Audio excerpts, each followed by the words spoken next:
This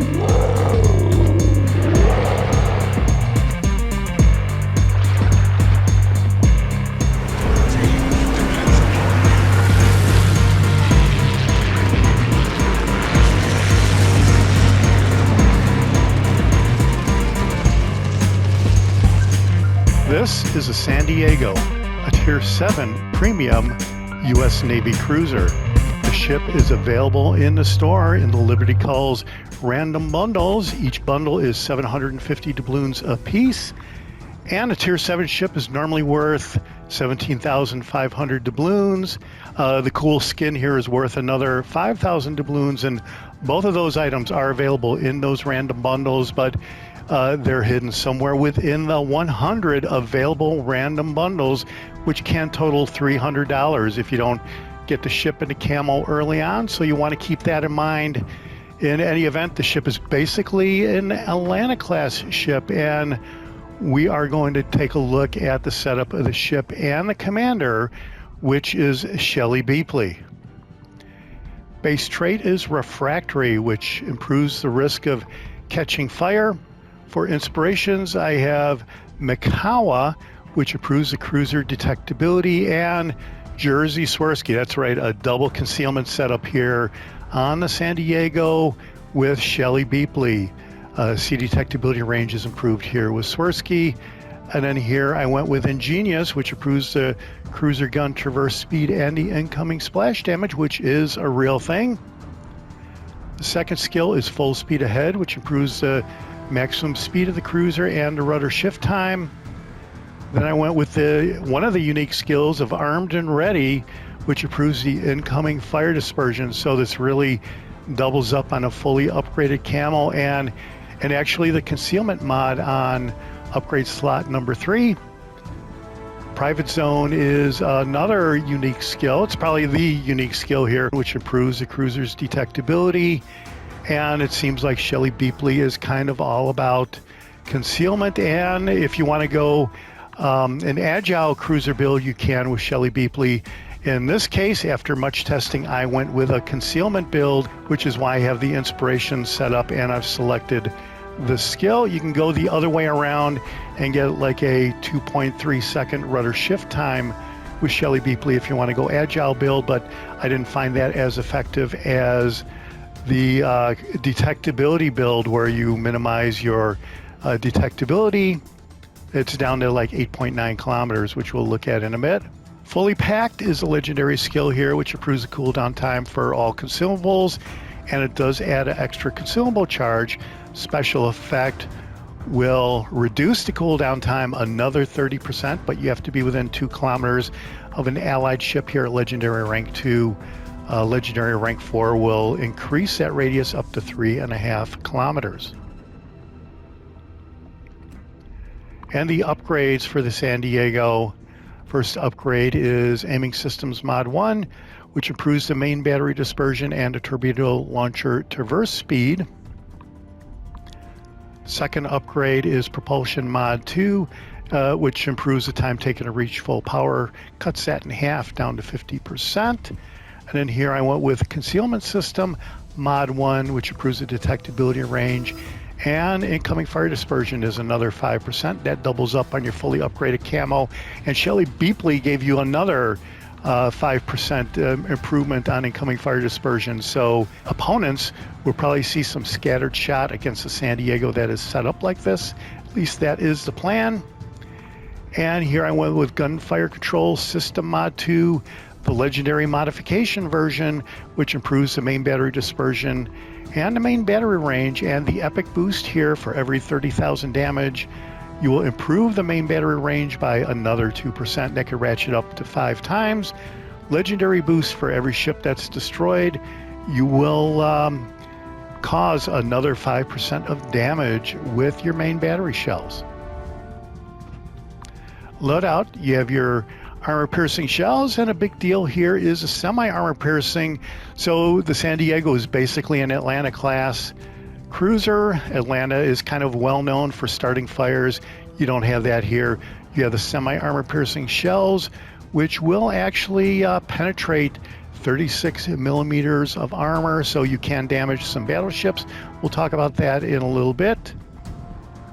And then the last thing here is the torpedoes, which we'll talk about in the specs. Damage control party duration is 5 seconds, reloads every 55.8 seconds, and there is an unlimited number of those consumables. And here you have either the repair party or the AA defensive fire. Here we went with the repair party consumable, which will partially restore the ship's HP by repairing any light damage at the rate of 167 hit points per second. Duration is 28 seconds, reloads every 55 seconds, and there are 3 of those consumables.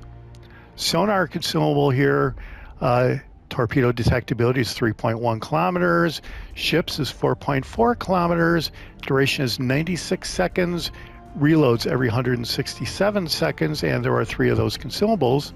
And then here, this is kind of cool, we have 3 main battery reload boosters, and this will temporarily reduce the main battery gun reload time by 33% when the consumable is active. That's 15 seconds. So the reload of the main guns is normally like 4.5 seconds. That goes down to around 2, and you get that for around 15 seconds. Reloads every 167 seconds, and 3 of those consumables, as we said. And then the boosters, I've selected some rare and epic boosters here, but this could change during a match. And then the camouflage here, the ship comes with a Type 9 premium permanent camouflage. Sea detectability range and incoming fire dispersion is 4.5% respectively. But I am running the Lady Liberty camo here, skin, and that's what we're going with in the highlight. Specs, survivability hit points is 27,900, and you will get taken out almost immediately in the open water if the wrong thing happens to you. Armor is 6 to 89 millimeters. Enough said about that. Artillery, you have 16 guns. This is kind of a good feature here. A lot of guns, 127 millimeter, and with the calculation here, there's a difference between penetration and overmatch. So 127 will overmatch 8.8 millimeters of armor. So that means it'll go right through, and penetrate means that you can cause damage. So these guns can cause damage on 36 millimeter armor, and that is quite a few battleships actually. So you will damage a lot of ships out there. Firing range is 16.5 kilometers with this setup. Reloads every 5.5 seconds. Traverse time is 6.8 seconds, so no problem on the traverse speed of the main guns. The AP shells have a maximum of 2,100, while the semi-armor piercing is 1,800. And then the torpedoes, you have 2 quadruple launchers, reloads every 87 seconds, maximum damage is 16,633, range is 4.5 kilometers, so they're totally defensive, speed is 65 knots. AA defenses is rated at 75, and you will probably clear the sky with the San Diego if someone wants to try that out. Maneuverability, maximum speed is 35.1 knots. Turning circle radius is pretty good at 610 meters. Rudder shift time is 6.6 seconds. And by the way, the turning circle radius and the rudder shift time with an agile build, even though you can get down around 2.5, 2.8 seconds or so, rudder shift time for an agile build, it's still pretty dicey out there in the open water when you have the entire red team firing at you. So that's why I went with the setup of concealment here. And that is 8.7 kilometers detectability range by sea. Range by air is 5.7 kilometers. And while you're firing in the smoke, the penalty there is 5.2 kilometers. So that is pretty good. And the armor, yeah, it's pretty much non-existent. You really don't want to get hit here, but we'll take a look at the Citadel. And there is a lot above the water there, and there is a lot of green and blue armor, and basically the bottom line here is do not go out in the open water or you will go back to port almost immediately, is what I am going to say. I'm going to caution. Overview. The ship has an above average main battery reload speed, and it is definitely a reloader. It is equipped with a main battery reload booster, and it will definitely barrage your target. And as you saw, the ship has semi-armor piercing in addition to armor piercing shells, and these shells can deal consistent damage, ricochet less, but they cannot start fires. So then the San Diego is an Atlanta-class light cruiser that relies on dual-purpose guns for her main battery. During the 1943-44 rearmament, the ship's AA capabilities were improved by equipping her with 1.6-inch 40mm Bofors guns. Entered service in 1942, and there were 8 ships in the series. All right, well, that's it for the setup of the ship and the commander. Let's go out in a standard battle and check out some highlights. All right, here we are in open waters. Whoa, look at this. This looks like a brawl match, but no, it is actually a standard match, and I'm not sure what's going on here, but that hipper down there looks like it's a mobile user because of all the randomized, seemingly randomized characters for his username. But this is right here, ladies and gentlemen, the ultimate game for the San Diego. I have been in 20 matches with the San Diego up to this point, and my win rate, yeah, I'm looking at this again because I really don't know what the heck is going on here, but there it is. And 20 matches into San Diego, and I've got, I still can't believe it. Anyway, 55% win rate and 20 matches, so that means I got 11 wins here. And I am just going to come out here and hope that the semi-armor piercing can obliterate all of those destroyers. A lot of those other matches I was in, they were what you'd call conventional matches, and you know, battleships, cruisers, and destroyers. I wasn't very aggressive in my play for the most part because I didn't want to get destroyed. Aggressive play a lot of times will get you blown out, so you have to be very careful. And I would get a lot of wins, as I said, but a lot of those wins would be in 4th place, 3rd place, 4th place. I did try Beapley here with an agile build, and that was kind of a lot of fun, but it really wasn't cutting it to the extent that the concealment build here works with the 8.7 kilometer concealment. That is awesome. And with the indicator right here, you get a good idea of where your opponents are. So this is awesome when you're in a match with 3/4 of the opposing ships are destroyers. At least now I have some idea of where the opponents are. And there, I'm asking for intelligence data, and this guy pops up. That was random chance right there. 11 kilometers is kind of too far out, but I'm going to give it a try anyway. You can see how far ahead I am aiming, and wow, I'm getting 4 hits. So one thing about the San Diego is it is super accurate. I tried going with a Scott build, which is my normal accuracy build, and still didn't get the great results, even though I got super long range. Overall, it really seems like the concealment is what made the difference. So there's the hipper over there, so we are going to focus on him. And there is a Skåne. We're going to focus on that guy now. And yeah, 8 hits out of 12. So that is awesome. Most of those hits with the semi-armor piercing are doing some real damage here on the Skåne. There I slowed up to avoid the incoming torpedoes, and we are going to look to finish this guy off.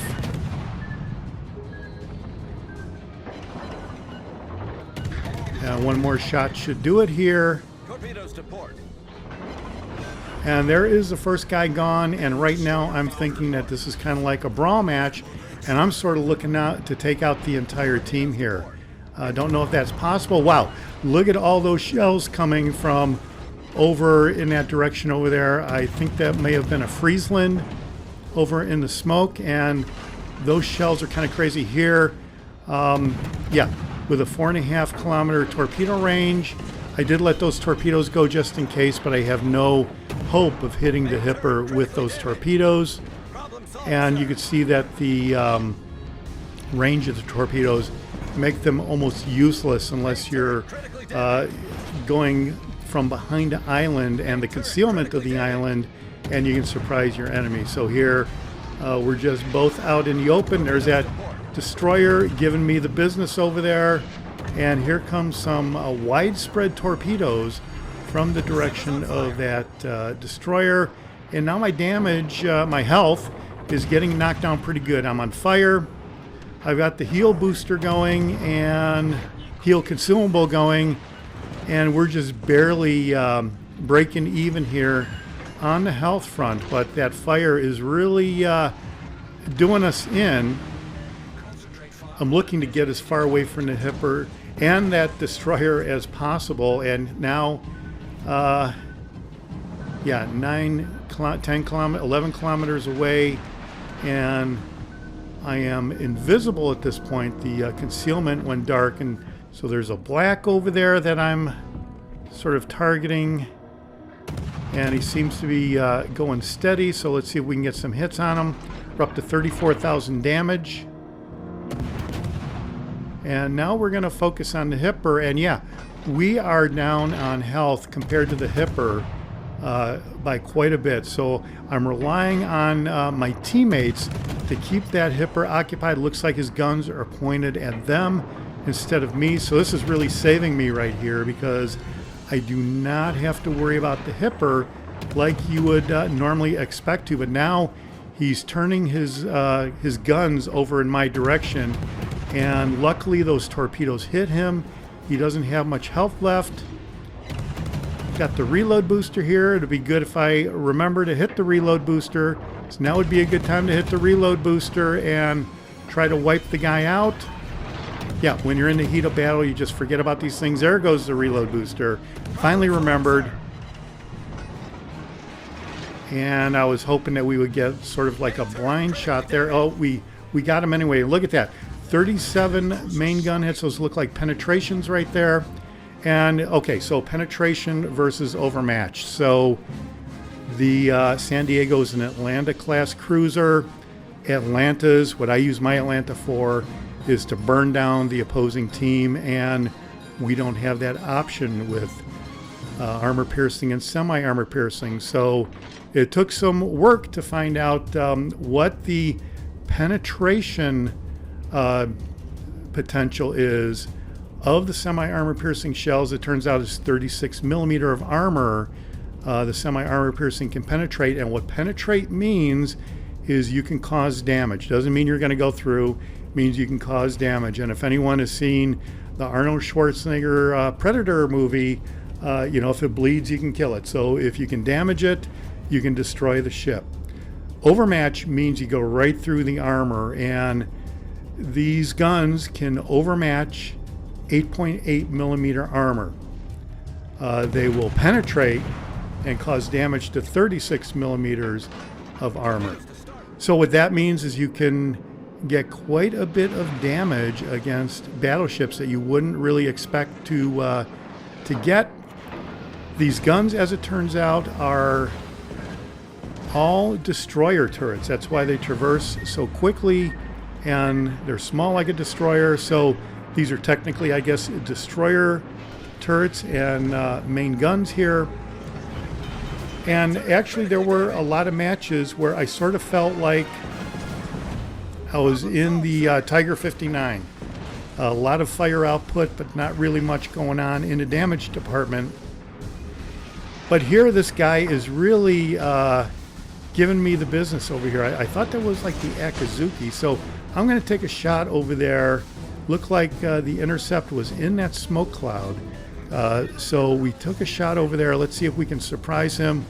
We've already gotten 2 destroyed ships, and like I said initially, we're looking to take out the entire team, ideally. And the match is pretty much evened up as far as ships go.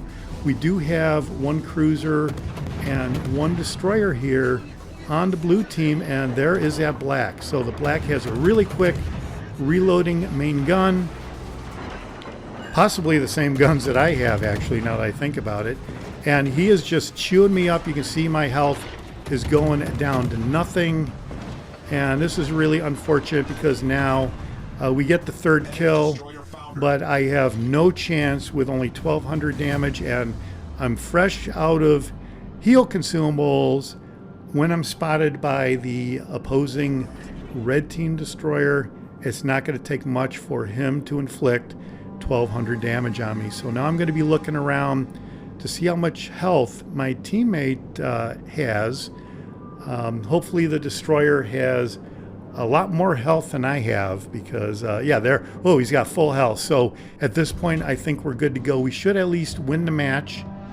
And here's a half health Akazuki, and my Akazuki does not have really that great of main gun potential here, but maybe he's built inspirations to really do a lot of damage. Maybe he got lucky, I don't know, but he certainly got me on that one salvo. So now I'm going to be looking to see how quickly my teammate takes care of business here.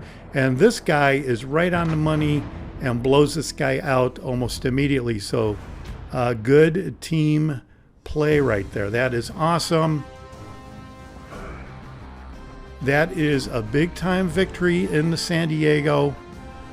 Check that out, 888,000 credits. Battle performance was 65,894 total damage on 176 main gun hits, and I have had previous matches with over 300, almost 400 main gun hits by the time it was all said and done. We detected 5 ships. That's a good trick on 4 ships per team. 3 destroyed ships, couple defendants, first blood, and a high caliber medal. So yeah, San Diego gets a high caliber medal there against 3 destroyers and a cruiser. So let's check out the team result and see how we did. I don't really expect much XP because there really wasn't that many ships in the match. So the potential, whoa, 2942 XP, almost 3,000 XP. First place overall, obviously. And by the time it was all said and done, 787,000 credits. Wow, that was a great match for the San Diego. And yeah, so there you go. That's it for the San Diego. Make up your mind on what you're going to do on the Liberty Calls random bundle to be able to get the ship. But if you've got the ship, you can see one way to set the ship up, and gives you some idea a little bit about what the ship is about. Let me know what you think down below. This is the Jaguar, and I'll see you on the high seas. Thanks for watching. Hit subscribe if you like it. You